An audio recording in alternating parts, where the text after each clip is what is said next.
Hindi nga po mga idol nag-aksaya pa ng oras ang Dallas Mavericks sa kanilang Game 5 matapos nilang maagang tambakan ng Minnesota Timberwolves at talunin ito 124-103 sa pangunguna ng kanilang West Finals MVP na si Luka Doncic.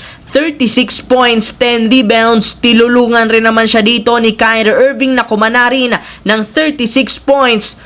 PJ Washington, 12 points at si Daniel Gafford, 11 points, 9 rebounds. Naging malaking impact rin naman ang pagbabalik ng kanilang batang sentro na si Dereck Lively II na bukod sa nakapagtala ng 9 points, 8 rebounds, natulungan rin naman ito ang kanyang mga kakampi na maging confident sa kanilang ginagawang tira, lalo na si Luka Doncic na hindi nagdadalawang isip na gumawa ng plays at tumira sa 3-point line simula umpisa hanggang sa pagtatapos. Nakikipag-trash talkan rin naman ito sa mga fans na nanunood sa loob ng Target Center. At dahil nga po mga idol sa pagkapanalo ng Dallas sa kanilang Game 5, tuluyan na nga silang aabante sa NBA Finals para kalabanin ang naghihintay na Boston Celtics. Ngunit bago pa man sila pumunta sa Game 1, magkakaroon muna ang Dallas Mavericks ng 6 na araw na pahinga. Ibig sabihin, mabibigyan nga sila ng sapat na oras upang makarecover ang lahat ng mga manlalaro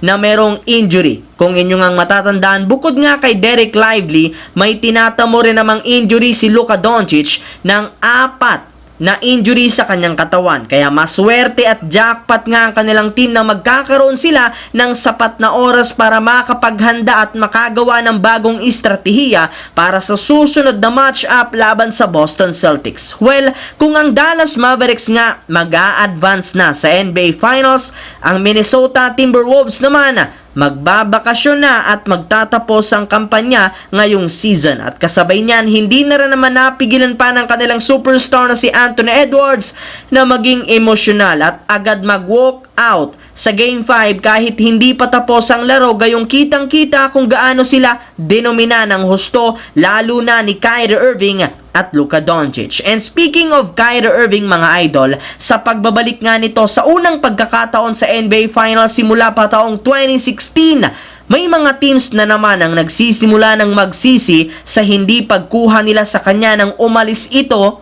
sa Brooklyn Nets. At katulad nga po ng sinabi ko sa inyo, isa nga dyan ay ang kupunan ng Los Angeles Lakers na nagkaroon sana ng malaking oportunidad na makuha siya sa pamamagitan ng isang trade. Ayon nga po mga idol sa inalabas na balita ni Jovan Boha, mismong front office na at si Rob Pelinka ang tumanggi at umayaw sa pagkuha kay Irving since maliban sa ayaw nilang bitawan at isakripisyo sina Max Christie at Austin Reeves, ayaw rin naman nga nila siyang bigyan ng 4-year contract, which is eto nga po ang hinihingi ni Kyrie Irving. Ayon pa nga sa ibinulgar ni Jovan Boha, gusto nga sana ni Irving na kumuha ng 4-year contract, ngunit 2-year contract lamang ang gustong ibigay ng Lakers sa kanya since wala ngang tiwala ang si Rob Pelinka dahil sa ugali nito noon ni Kyrie sa pagkakaroon parati ng drama sa lahat ng kanyang mga sinasalihang team. Kaya ngayon nga pong nakapasok ng muli